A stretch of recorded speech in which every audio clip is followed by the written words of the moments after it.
మామా, ఈ న్యూస్ విన్నావా? మోడీగాడు 500,000ని బ్యాన్ చేశారంట. ఇంకొంటదిరా నా కొడుకులు డబ్బున్న వాళ్ళకి. ఓ గుడ్రా. ఏంది మామా ఇంత పెద్ద న్యూస్ చెప్తే హ్యాపీగా లేవు? ఇందులో హ్యాపీ ఉందిరా. రే, నీకేమైనా పిచ్చా? ఈ న్యూస్ ని టోటల్ కంట్రీ షేక్ అయిపోతాయి. ఎందుకు ఆనందపడాలరా? బ్లాక్ డాలర్స్ లాస్ అంట. లాస్ ఏంట్రా?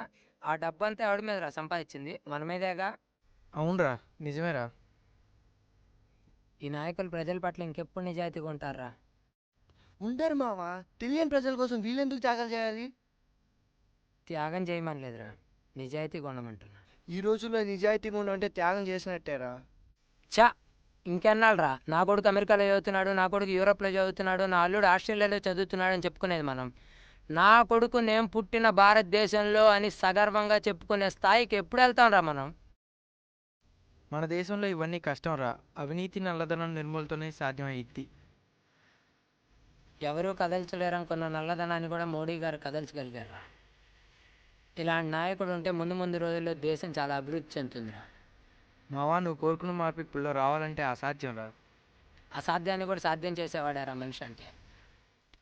నిజమేరా, కానీ సరైన నాయకుడు రావాలిరా.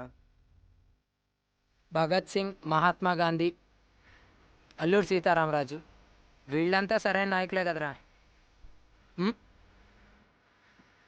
మన సిస్టమ్ మారాలిరా. ఇంకెన్నాళ్ళరా వీళ్ళు లంచం పేరుతో ప్రజల్ని దోచుకునేది? వాళ్ళు సంపాదించి, వాళ్ళ కొడుకులు సంపాదించి, వాళ్ళ మనవళ్ళు సంపాదించి ఇంకెప్పుడు రా వీళ్ళు మారేది? మారాల్సిన సిస్టం కాదురా, మనిషి ఆలోచన విధానం.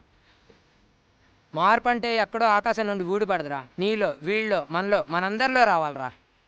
అప్పుడైనా మన పిల్లల కాలంకైనా మనం మెరుగైన సమాజం చూడగలంరా. హ్యాట్స్ ఆఫ్ రా. నేను ఇప్పుడే మా నాన్న నా పేరు మీద అక్రమంగా సంపాదించిందంతా కంప్లైంట్ ఇచ్చి వస్తా. బాయ్.